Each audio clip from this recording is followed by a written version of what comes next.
12 mars 1902. Menace de châtiment. Je continue de voir mon adorable Jésus de la même façon, c'est-à-dire dans mon intérieur. Mais cette fois, je le vis le dos tourné au monde, avec un fléau dans la main, et sur le point de l'envoyer sur les créatures. Il me semblait que les châtiments se succédaient sur les récoltes. Il y avait de la mortalité chez les gens. Quand il fut sur le point d'envoyer ce fléau, il dit des paroles de menace, dont je me souviens seulement de celle-ci. Je ne le voulais pas, mais vous avez cherché vous-même que je vous extermine. Eh bien, je vous exterminerai. Ensuite, il disparut.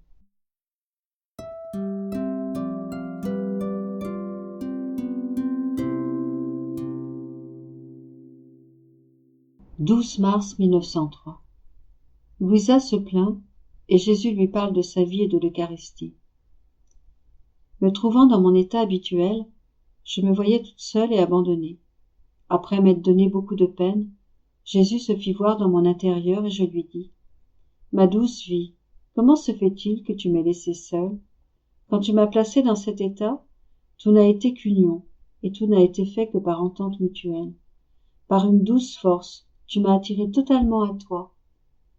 Oh, combien la scène s'est transformée !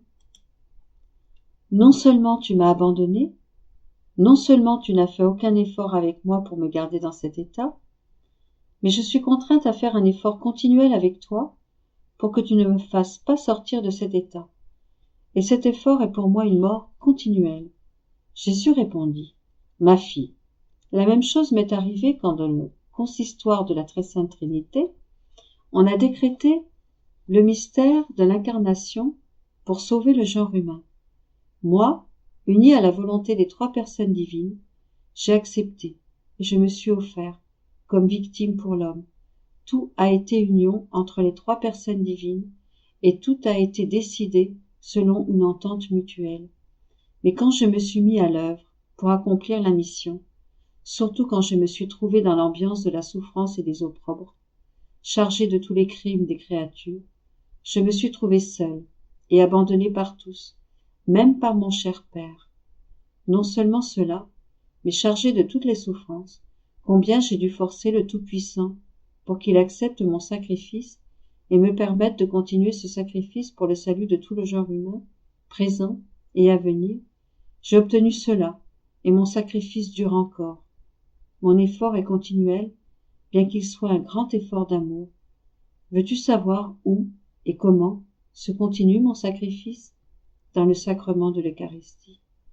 Là, mon sacrifice est continuel, perpétuel est l'effort que je fais auprès de mon Père pour qu'il use de miséricorde envers les créatures pour obtenir leur amour. Ainsi, je me trouve en continuel état de mort continuelle, bien que ces morts soient toutes des morts d'amour. Par conséquent, n'es-tu pas contente que je partage avec toi les étapes de ma propre vie ? «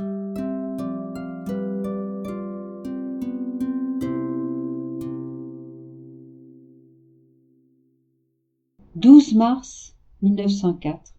Menace de guerre. Toute l'Europe sur les épaules de Louisa. Comme Louisa était malade, je lui ai imposé de dicter. C'est le directeur spirituel de Louisa, le père Gennaro de Gennari, qui parle ici. Ne pouvant désobéir, c'est avec grande répugnance qu'elle m'a dicté ce qui suit. Comme j'étais très souffrante, je m'étais plainte à notre Seigneur parce qu'il ne m'avait pas emmenée avec lui au ciel. Jésus béni m'a dit : « Ma fille, courage dans ta souffrance. Ne t'afflige pas du fait que je ne t'ai pas encore emmenée au ciel. Il faut que tu saches que toute l'Europe repose sur tes épaules et que son avenir, bon ou mauvais, dépend de tes souffrances. Si tu demeures forte et constante dans la souffrance, les choses qui arriveront seront plus supportables. Mais si tu n'es pas forte et constante dans la souffrance, ou si je t'emmène au ciel, les choses seront tellement graves que l'Europe sera menacée d'invasion et d'être saisie par des étrangers. Jésus m'a dit aussi : si tu demeures sur la terre et que tu souffres beaucoup, avec désir et constance, tout ce qui arrivera de châtiment en Europe servira à faire triompher l'Église. Et si l'Europe n'en profite pas, elle restera obstinée dans le péché, et tes souffrances te serviront de préparatif à ta mort, sans que l'Europe en ait profité.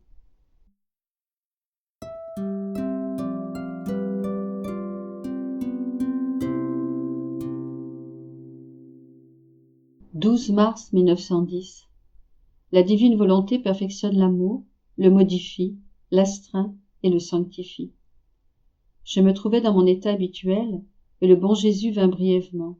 Il me dit: Ma fille, ma volonté perfectionne l'amour, le modifie, l'astreint et le sanctifie. L'amour veut parfois s'échapper et tout dévorer, mais ma volonté cherche à le maîtriser en lui disant: Du calme, ne cours pas comme cela, car tu pourrais te blesser. En voulant tout dévorer, tu pourrais te leurrer. L'amour est pur, dans la mesure où il est conforme à ma volonté.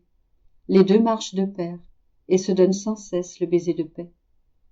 Parfois, à cause de son humeur, ou parce que, après s'être échappé, il n'a pas réussi comme il le voulait, l'amour veut me critiquer, ou s'asseoir paresseusement. Alors ma volonté l'aiguillonne, en lui disant: Va de l'avant. Les vrais amoureux ne sont pas paresseux, ils ne font pas du surplace. L'amour n'est en sécurité que lorsqu'il est vécu dans ma volonté. L'amour est attiré à gauche et à droite et porté aux excès. Ma volonté le modère, le calme et le nourrit avec une nourriture solide et divine. Dans l'amour, il peut y avoir beaucoup d'imperfections, même face aux choses saintes. Dans ma volonté, cela n'arrive jamais. Tout y est parfait. Ma fille, cela arrive surtout chez les âmes amoureuses qui ont eu la grâce de mes visites, de mes baisers et de mes caresses. Ces âmes sont une proie de l'amour quand je les prive de ma présence. L'amour s'empare d'elles et les rend haletantes, languissantes, délirantes, folles, inquiètes, impatientes. Si ce n'était de ma volonté qui les nourrit, les calme et les fortifie, l'amour les tuerait. Bien que l'amour soit le premier-né de ma volonté, il a toujours besoin d'être corrigé par ma volonté, et moi, je l'aime autant que je m'aime moi-même.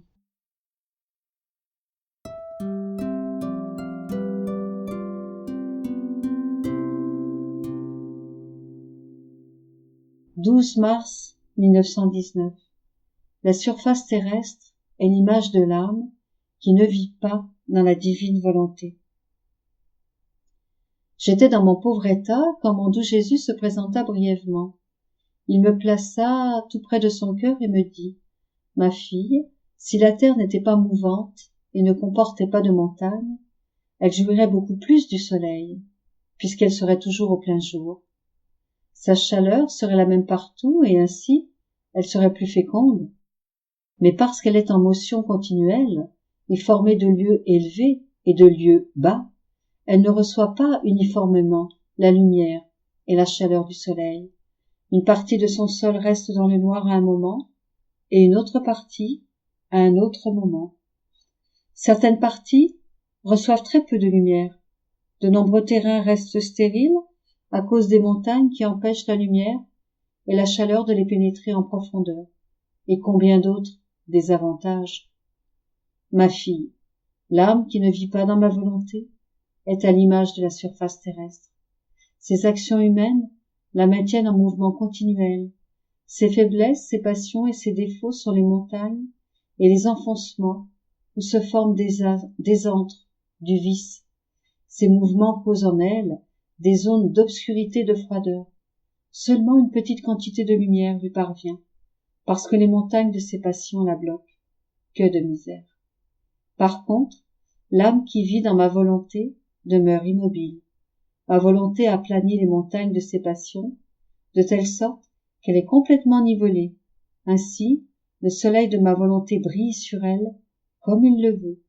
Il n'y a pas d'endroit caché où sa lumière ne brille pas. Pourquoi donc t'étonner que je rende l'âme qui vit dans ma volonté plus sainte en une seule journée que pendant 100 ans pour l'âme qui n'y vit pas? «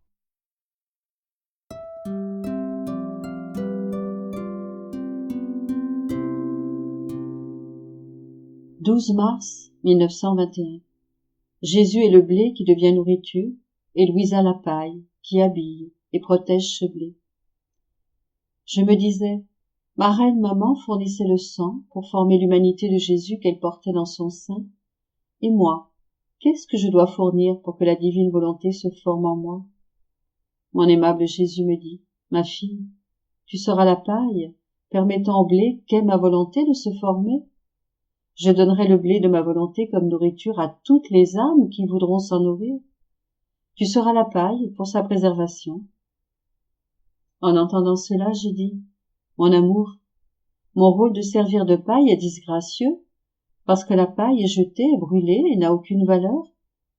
Jésus reprit, cependant, la paille est nécessaire au blé. S'il n'y avait pas la paille, le blé ne pourrait pas mûrir, ni se multiplier. La paille sert de vêtement et de défense pour le blé. Si le soleil brûlant frappe l'épi de blé, la paille le défend des excès de chaleur qui pourraient le faire sécher. Si le gel, la pluie ou autre chose essaye d'endommager le blé, la paille prend tous ses maux sur elle. Ainsi, on pourrait dire que la paille est la vie du blé. La paille est jetée et brûlée seulement quand elle est détachée du blé. Le blé de ma volonté n'est pas sujet à augmenter, ni à diminuer. Même si on en prend beaucoup, il ne diminue aucunement, pas même d'un seul grain. Ainsi, ta paille m'est nécessaire. Elle me sert de vêtement, de défense. Il n'y a donc aucun danger que tu sois séparé de moi. Plus tard, il revint, et je lui dis, Jésus, ma vie, si les âmes qui vivront dans ta volonté seront des arcs-en-ciel de paix, quelles seront leurs couleurs? Toute bonté, il me dit, leurs couleurs seront éblouissantes et totalement divines. Elles seront amour, bonté, sagesse, puissance, sainteté, miséricorde et justice. Ces couleurs seront comme des lumières dans les ténèbres de la nuit. Elles feront se lever le jour dans les esprits des créatures.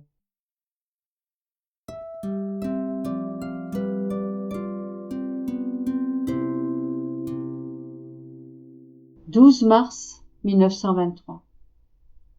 La peine mortelle que causait à Louisa la privation de Jésus est le but de cette privation. Cette privation était comparable à celle que vivait Jésus quand il se sentait séparé de la divinité et abandonné par elle. Je me sentais mourir parce que j'étais séparé de mon doux Jésus. S'il venait, c'était le temps d'un éclair. Comme je fus incapable d'endurer cela plus longtemps, Jésus s'avança à l'intérieur de moi, plein de compassion. Dès que je le vis, je lui ai dit, mon amour, quelle souffrance! Sans toi, je me sens mourir. Mais d'une mort dont je ne meurs pas véritablement, ce qui est plus pénible que la mort elle-même. Je ne sais comment la bonté de ton cœur peut supporter que je demeure ainsi seule, et dans cet état de mort continuelle à cause de toi. Il me dit, ma fille, ne perds pas courage. Tu n'es pas seule à souffrir cette peine, parce que je l'ai éprouvée avant toi, ainsi que ma chère mère. Oh, ma peine était pire que la tienne. Que de fois mon humanité gémissante se sentit seule, comme si ma divinité l'avait abandonnée, même si elle lui était inséparable. La raison de cela était de créer en mon humanité une place pour l'expiation et la souffrance, ce qui n'était pas possible pour ma divinité. Oh, comme j'ai senti âprement cette désolation. Néanmoins, cela était nécessaire. Tu dois savoir que lorsque ma divinité lança l'œuvre de la création, elle lança aussi toute la gloire, les bienfaits et le bonheur que chaque créature devait posséder, non seulement en cette vie, mais dans la patrie céleste. La part prévue pour les âmes perdues resta en suspens, puisqu'il n'y aurait personne à qui la donner. Parce que j'avais à tout compléter et tout absorber en moi, j'ai souffert la désolation que les damnés eux-mêmes éprouvent en enfer. Oh, comme cette souffrance m'a été pénible. C'était une mort impitoyable. Cependant, tout cela était nécessaire. Puisque je devais absorber en moi tout ce qui est sorti de nous lors de la création, la gloire, les bienfaits, le bonheur, pour ensuite en disposer à l'avantage de ceux qui en bénéficierait. Il me fallait absorber toutes les souffrances, et même la privation de ma divinité. Maintenant que tous les avantages de la création ont été absorbés en moi, et comme je suis la tête, d'où proviennent tous les bienfaits qui descendent sur toutes les générations, je cherche des âmes qui me ressemblent par leurs souffrances et leurs œuvres pour les faire participer à la grande gloire et au bonheur que porte mon humanité. Puisque ce ne sont pas toutes les âmes qui veulent profiter de cela et qui sont vidées d'elles-mêmes et des choses de la terre, j'en cherche avec lesquelles je puisse devenir intime et chez lesquelles je puisse créer la souffrance d'être privé de ma présence. L'âme qui souffrira cette désolation en viendra à acquérir la gloire que comporte mon humanité et que rejettent les autres. Si je n'avais pas été presque toujours avec toi, tu ne m'aurais ni connu, ni aimé, et par la suite, tu n'aurais pas pu expérimenter la peine de cette désolation, puisque cela t'aurait été impossible. Il t'aurait manqué les fondements pour cette souffrance. Oh, combien d'âmes sont séparées de moi et même mortes. Ces âmes sont tristes, si elles sont privées d'un petit plaisir, ou de quelque autre velléité. Toutefois, pour ce qui est de la privation de moi, elles ne ressentent pas un soupçon de regret et n'y accordent pas même une pensée. Par conséquent, ta souffrance devrait te consoler, parce qu'elle est un signe certain que je suis venu à toi, que tu me connais et que ton Jésus veut t'accorder la gloire, les bienfaits et le bonheur que les autres rejettent.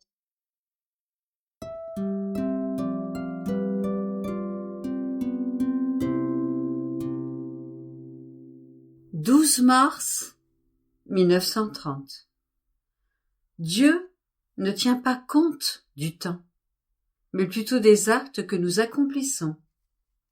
Exemple de Noé. Le bien que possède un sacrifice continuel et à long terme.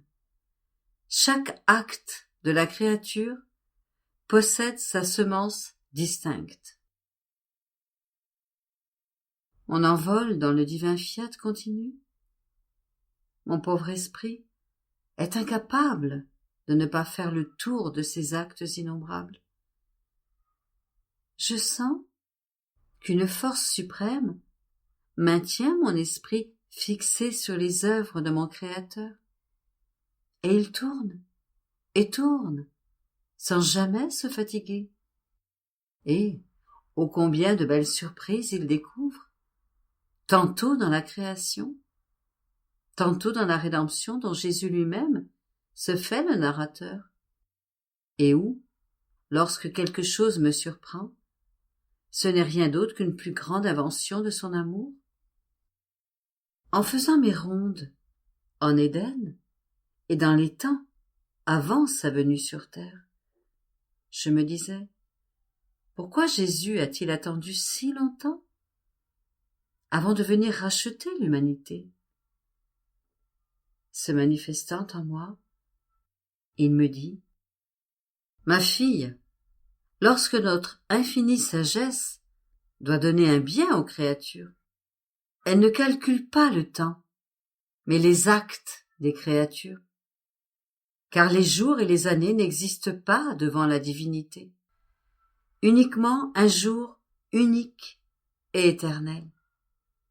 Par conséquent, nous ne mesurons pas le temps, mais nous comptons les actes accomplis par les créatures. Ainsi, dans le temps qui te semble si long, les actes que nous voulions pour venir racheter l'homme n'avaient pas été accomplis. Seuls les actes déterminent ce qui fait venir le bien, et non le temps. Plus encore, les actes contraignent notre justice à éliminer les créatures de la surface de la terre, comme cela s'est passé dans le déluge, dont seul Noé a mérité d'être sauvé avec sa famille, en obéissant à notre volonté et par son sacrifice à long terme dans la construction de l'arche. Par ses actes, il a mérité la continuation de la nouvelle génération dans laquelle le Messie promis devait venir. Un sacrifice à long terme et continuel possède un tel pouvoir d'attraction et de ravissement sur l'être suprême qui le détermine à donner de grands biens et une continuation de la vie à l'humanité. Si Noé ne nous avait pas obéi et ne s'était pas sacrifié pour accomplir un long travail, il aurait été renversé par la tempête du déluge, et ne s'étant pas sauvé lui-même, le monde et la nouvelle génération auraient pris fin. Vois-tu ce que signifie un long et continuel sacrifice? Il est si grand qu'il met en sûreté et fait se lever une vie nouvelle chez les autres, ainsi que le bien que nous avons établi de donner. C'est pourquoi, pour le royaume de ma divine volonté, je voulais ton long et continuel sacrifice de tant d'années au lit. Ton long sacrifice te met en sûreté, mieux que dans l'arche, dans le royaume de ma divine volonté, et incline ma bonté à donner un si grand bien pour la faire régner parmi les créatures. Après quoi, je continuai ma ronde dans le divin fiat, pour apporter tous les actes des créatures en hommage à mon Créateur. Et je me disais, si je suis capable de rassembler tout ce qu'elles ont fait et de tout enclore dans le divin vouloir, les actes ne se changeront-ils pas en actes de la divine volonté? Et mon doux Jésus ajouta, ma fille, chacun des actes de la créature possède sa semence, selon la façon dont il a été accompli. S'il n'a pas été fait dans mon divin fiat, il ne possède pas la semence de mon fiat. Par conséquent, il ne sera jamais un acte de ma volonté, parce qu'en le faisant, il lui manquait la semence de lumière de ma volonté, qui a la vertu de changer l'acte en soleil. Puisque la semence de lumière du divin fiat est le premier acte dans l'acte de la créature. Dans les actes des créatures, cela se produit de la façon suivante. Si une personne possède une semence de fleurs et qu'elle la plante, elle aura des fleurs. Si elle plante une semence de fruits, elle aura des fruits. La semence de fleurs ne donnera pas des fruits, et celle des fruits ne donnera pas des fleurs, mais chacune donnera selon la nature de la semence. Tels sont les actes des créatures. S'il y avait un bon dessein dans l'acte, une sainte raison pour me plaire et m'aimer, on verra dans chaque acte la semence de bonté, et dans l'autre, celle de sainteté, la semence pour me plaire, la semence pour m'aimer. Ces semences ne sont pas de la lumière, mais spécifient laquelle sera la fleur, le fruit, une petite plante, et laquelle, un précieux joyau. Et je ressens l'hommage de la fleur, du fruit, etc., mais non l'hommage qu'un soleil peut me donner. En rassemblant tous ces actes pour les enclore dans mon fiat, ces actes restent ce qu'ils sont, chacun avec la nature que la semence lui a donnée. Et l'on voit que ce sont des actes de la créature, et non des actes que ma divine volonté peut accomplir avec sa semence de lumière, en chacun d'eux. La semence de divine volonté n'est pas accordée à l'acte, si la créature ne vit pas dans la divine volonté, et si la créature n'accorde pas la place d'honneur à la divine volonté dans ses actes. « 12 mars 1933.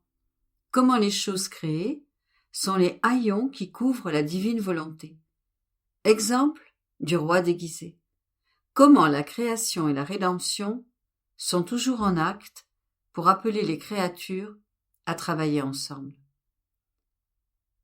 Mon céleste souverain Jésus, cache-moi dans ton divin cœur, afin que je puisse, non pas à l'extérieur, mais à l'intérieur de ton cœur, commencer ce livre. Ainsi, la plume sera la lumière de ton divin vouloir, trempée dans la fournaise de ton amour, pour me dicter ce que tu veux me dire. Et je ne serai qu'une simple auditrice, qui te prêtera le papier de ma petite âme. Et c'est toi-même qui écriras ce que tu veux, comme tu le veux, et autant que tu le veux.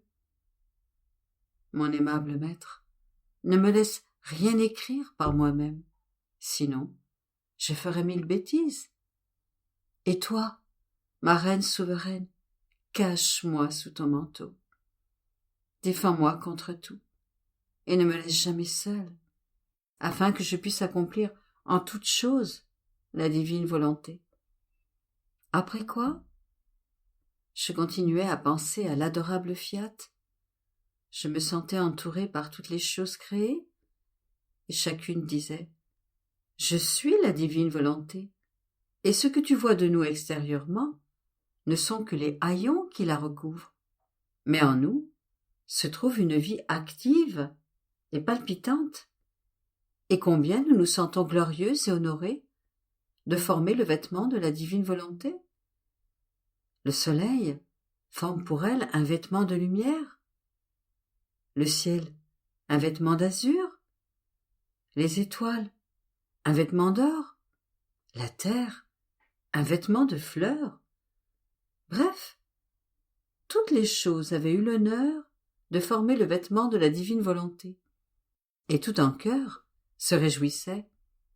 J'étais émerveillée, stupéfaite, et je me disais, oh, si je pouvais moi aussi dire que je suis le vêtement de la divine volonté, combien je serais heureuse. Et mon grand roi Jésus rendit visite à sa petite fille et lui dit, ma bonne fille, être roi, créateur, divine volonté, cela signifie dominer, investir et maintenir notre vie en chaque chose que nous avons créée. Créer signifie éteindre sa propre vie, cacher notre volonté créatrice dans la chose même que nous créons. Créer, c'est faire venir les choses de rien, y enfermer le tout, afin de les conserver dans l'intégrité de beauté où nous les avons créées. Tu dois savoir que ma volonté, étant une reine déguisée en chaque chose créée, si les créatures la reconnaissent sous ses vêtements, elle se révèle et donne en abondance ses actes divins et ses dons royaux comme seule cette céleste impératrice est capable de donner. Si elle demeure inconnue, elle reste cachée, sans faire ni bruit, ni pompe de sa royale personne, mais sans donner en abondance les dons que seul un vouloir si saint peut accorder.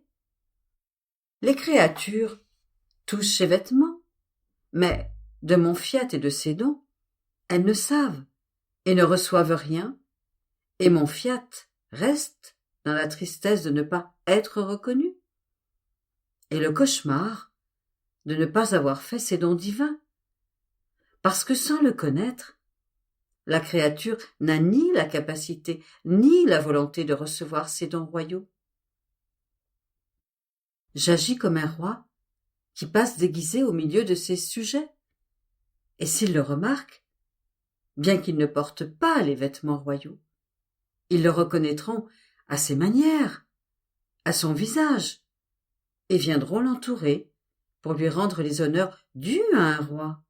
Ils lui demanderont des dons et des faveurs, et le roi récompensera l'attention de ceux qui le reconnaissent sous son déguisement, en leur donnant plus que ce qu'ils veulent. Et pour ceux qui ne le reconnaissent pas, il reste un inconnu, sans rien leur donner. D'autant plus qu'eux-mêmes ne lui demandent rien. croyant qu'il n'est que l'un des leurs. Voilà ce que fait ma volonté. Lorsqu'elle est reconnue sous le vêtement des choses créées, elle se révèle, mais elle n'attend pas comme le roi qu'on lui demande des dons et des faveurs, car c'est elle-même qui dit « Je suis ici, que voulez-vous » Et elle surabonde de dons et de faveurs célestes. Mais ma volonté fait encore plus que le roi, car, en se dédoublant, c'est sa propre vie qu'elle donne à la créature qui l'a reconnue, ce qu'un roi ne peut faire. Tu peux alors dire « Je suis la volonté de Dieu » et faire de toi la guenille, le vêtement qui cache ma divine volonté.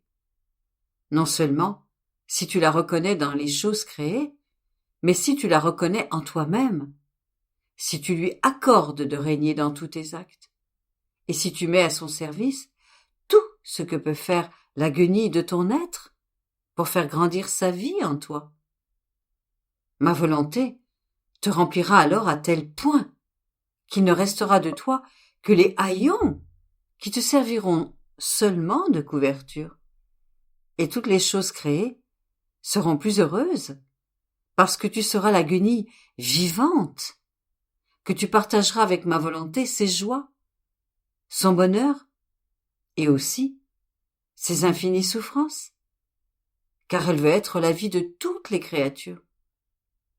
Mais les ingrates ne la laissent pas entièrement régner.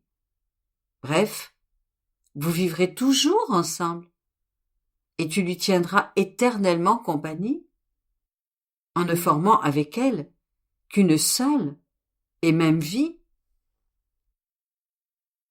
Je continuais après cela à suivre les actes accomplis par la divine volonté dans la création. Et comme elle est toujours dans l'acte de créer, en vertu de la conservation qu'elle exerce sans cesse en chaque chose créée, je la trouve toujours dans l'acte créateur, afin de pouvoir dire, avec des faits à toutes les créatures, combien je vous aime. Et c'est réellement pour vous que je crée toute la machine de l'univers. Oh, reconnaissez combien je vous aime.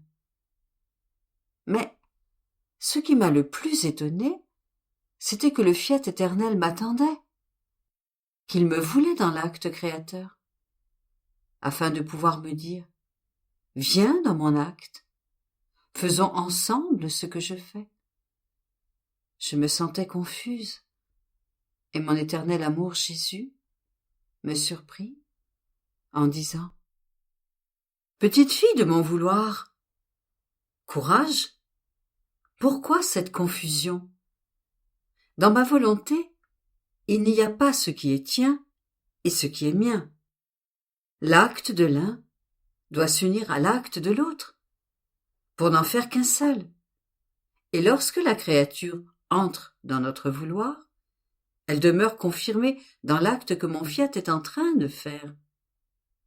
Son amour et son industrie amoureuse sont si grands qu'il veut pouvoir dire à la créature « Nous l'avons fait ensemble ». C'est ainsi que l'étendue du ciel, la lumière éclatante du soleil, et tout le reste, sont à toi et à moi. Nous avons sur eux des droits communs. Par conséquent, mon acte est toujours présent, parce que je veux la créature toujours avec moi, elle, dont l'amour est le seul objet de tous mes efforts, et que je veux entendre me dire, dans l'acte même que j'accomplis, « Je t'aime, je t'aime, je t'aime ». Ne pas avoir de « je t'aime » dans une œuvre si grande et si merveilleuse, ne pas être reconnu, ce serait comme si notre amour connaissait la défaite. Mais non, non, parmi un si grand nombre de créatures, nous devons en trouver une qui aime et travaille avec nous, qui nous donne le petit échange, afin que notre amour puisse trouver son épanchement et son bonheur de la part de la créature. Et en entrant dans notre fiat, elle demeure confirmée et lié dans ses actes divins de telle sorte que sa vertu, qui a le pouvoir de lier, puisse unir Dieu et les créatures. Et dans la création comme dans la rédemption, il n'existe pas d'acte passé, et tous les actes sont en action et présents, car, pour l'être suprême, le passé et l'avenir n'existent pas, de sorte que ton Jésus est toujours dans l'acte d'être conçu, de naître, de pleurer, de souffrir, de mourir et de ressusciter.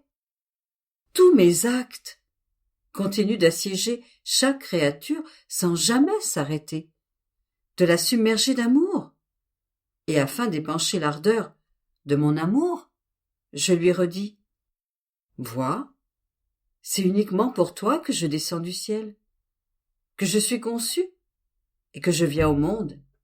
Et toi, viens te concevoir avec moi, afin de renaître avec moi, à une vie nouvelle que ton Jésus t'apporte. Regarde-moi, je pleure pour toi, je souffre pour toi. Aie pitié de mes larmes et de mes souffrances. Souffrons ensemble pour que tu répètes ce que j'ai fait et que tu modèles ta vie sur la mienne, afin que je puisse te dire « Ce qui est à moi est à toi, et tu es la reproductrice de ma vie. Et si je meurs, je lui demande de mourir avec moi, mais non pour la faire mourir, mais afin qu'elle renaisse de la vie même de celui qu'il aime tant. C'est ainsi que ma vie est continuellement répétée, car un amour passé ou futur ne me satisferait pas, et ce ne serait ni l'amour, ni la rédemption d'un Dieu. C'est l'acte présent, qui est la vertu de blesser, de conquérir, et de disposer la créature à offrir sa vie, pour l'amour de celui qui est dans l'acte d'offrir sa vie pour elle. Mais il existe cependant une grande différence de la part des créatures.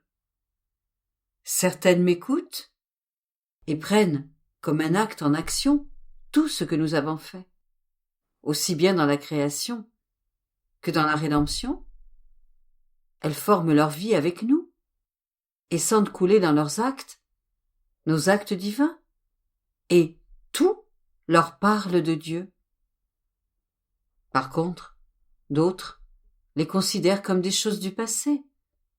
Elles n'en conservent que la mémoire, et la mémoire ne forme en elles ni la vie divine, ni l'héroïsme de la sainteté. Prends par conséquent les choses telles qu'elles sont réellement, toujours en acte, afin de toujours t'aimer et de toujours m'aimer.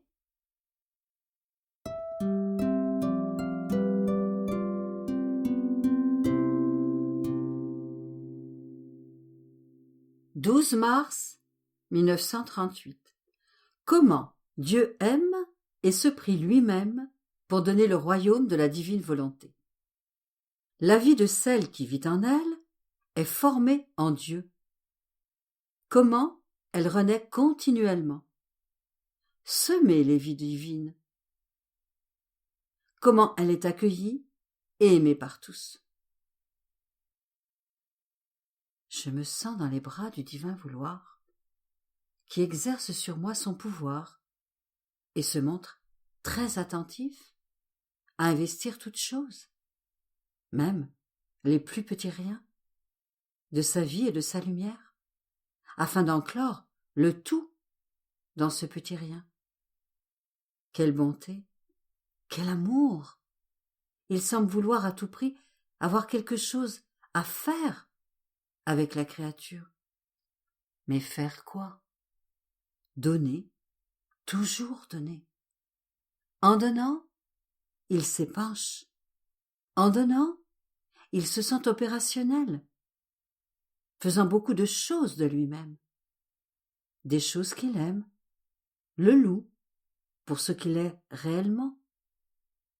C'est alors que mon doux Jésus, qui prend toujours grand plaisir à me dire des choses toujours nouvelles sur son adorable volonté, visitant ma pauvre âme, comme s'il ressentait le besoin de me confier ses secrets, me dit : « Ma bienheureuse fille, la vie de la créature dans notre volonté est notre amusement, notre plaisir, notre occupation perpétuelle.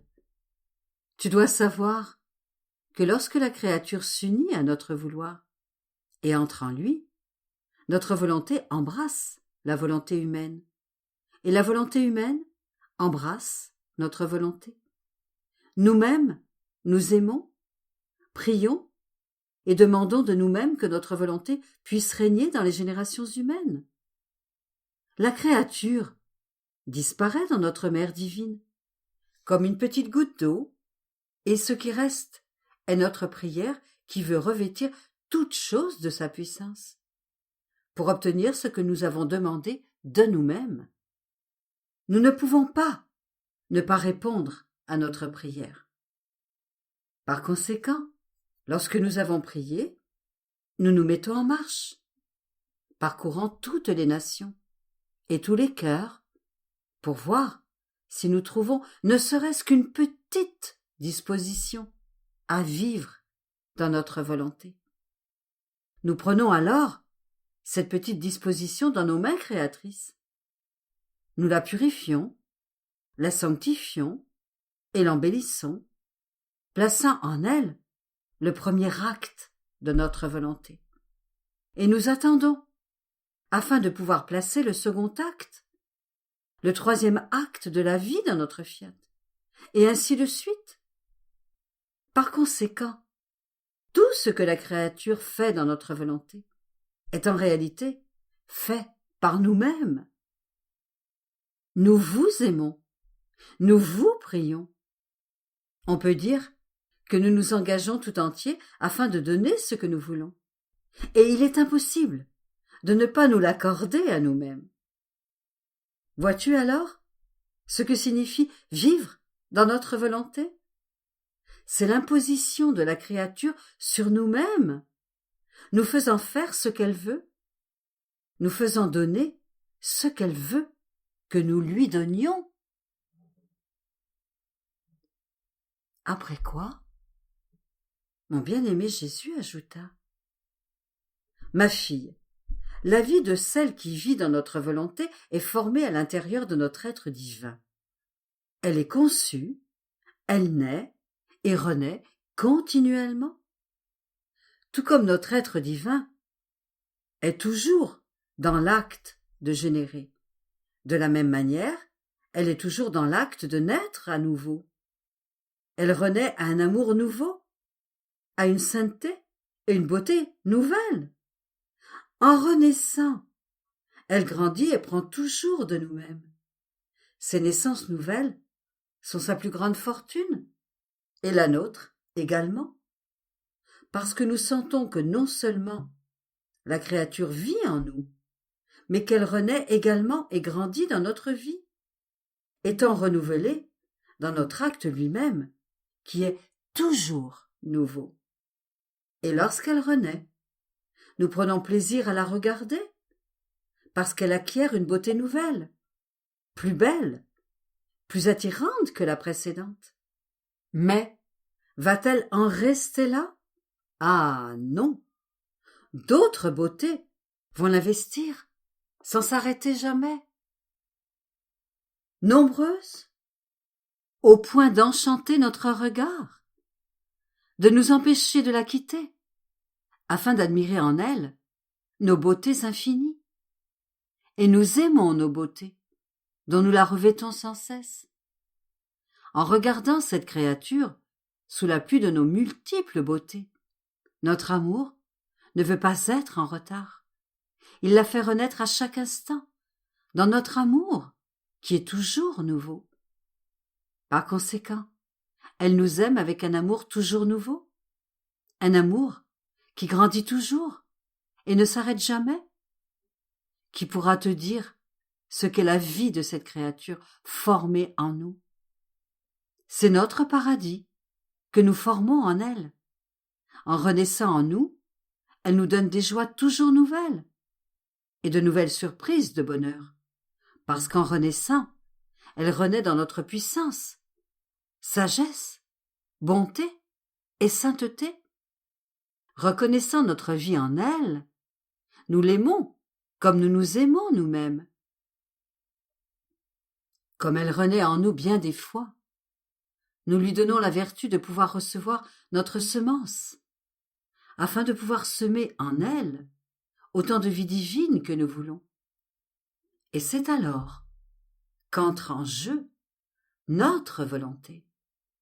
Avec son fiat, ma volonté parle et crée. Elle parle et sème des vies divines, les faisant grandir de son souffle, les nourrissant de son amour, leur donnant, avec sa lumière, les couleurs de toutes ces diverses beautés. Et comme c'est une vie renée en nous, de nombreuses fois, et qui a grandi en nous, nous avons insufflé en elle tous les attributs nécessaires pour être capables de recevoir la semence de nos vies divines. Ces vies sont des plus précieuses. Elles possèdent la vertu créatrice. Elles en ont la même valeur. Nous pouvons dire, nous avons formé nous-mêmes un grand nombre de nos vies et nous les avons semées dans la créature. Si nous comparons ces vies au soleil, sa lumière est comme une ombre devant elle. L'étendue du ciel est petite comparée à elle. Veux-tu savoir à quoi serviront nos vies qui ont été formées avec tant d'amour dans la créature? Elles serviront à peupler la terre et à générer la vie de notre volonté dans la famille humaine. Elles sont nos vies, ma fille. Notre vie ne meurt jamais. Elle est éternelle avec nous.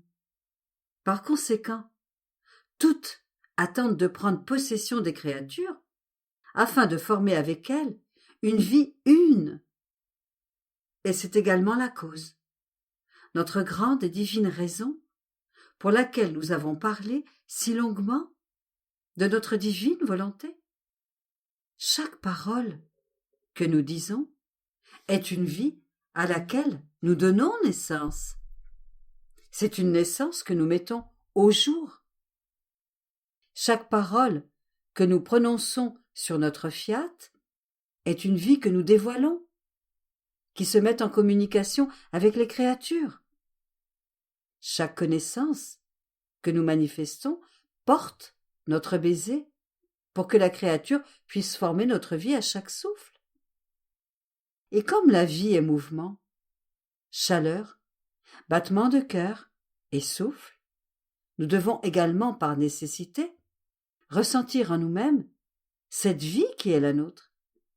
Cette vie aura la vertu de transformer en elle-même la vie de cette créature fortunée. Par conséquent, ma fille, sois attentive. Ne laisse pas échapper ne serait-ce qu'un seul mot de notre fiat, parce que ces mots sont des vies que nous vivons dans les autres créatures.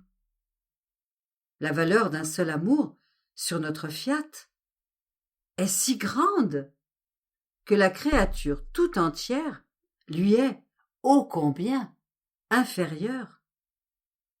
La création est une œuvre, tandis qu'une parole sur notre fiat est vie, et la vie a toujours plus de prix que toutes les œuvres. De plus, notre amour pour cette créature, qui reçoit la semence de nos vies divines, est si grand que lorsque nous lui parlons de notre volonté, notre amour éternel s'épanche sur elle, se libère et se sent aimé en retour. Le poids de l'ingratitude humaine de ne pas être aimé demeure nul parce que nous trouvons une créature qui nous aime avec notre amour, ce qui a la vertu de compenser pour tout l'amour que toutes les créatures devraient nous donner, de brûler tous leurs maux et de combler et de raccourcir les plus grandes distances Notre amour trouve en elle notre repos, nos revanches aussi. L'aimons-nous infiniment? Mais nous ne sommes pas satisfaits de la faire aimer par nous-mêmes. Nous la faisons aimer par la céleste reine, comme une fille très tendre, par les anges et les saints, comme leur inséparable sœur. Nous la faisons aimer par les cieux, le soleil, le vent, par tous.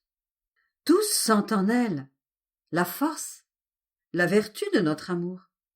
Ils se sentent heureux de l'aimer, parce qu'elle est la porteuse des joies de tous. Et notre joie et notre satisfaction sont si grandes que nous l'appelons notre consolatrice, notre fiat que nous apportons sur la terre, notre dépôt. Tout en elle nous appartient.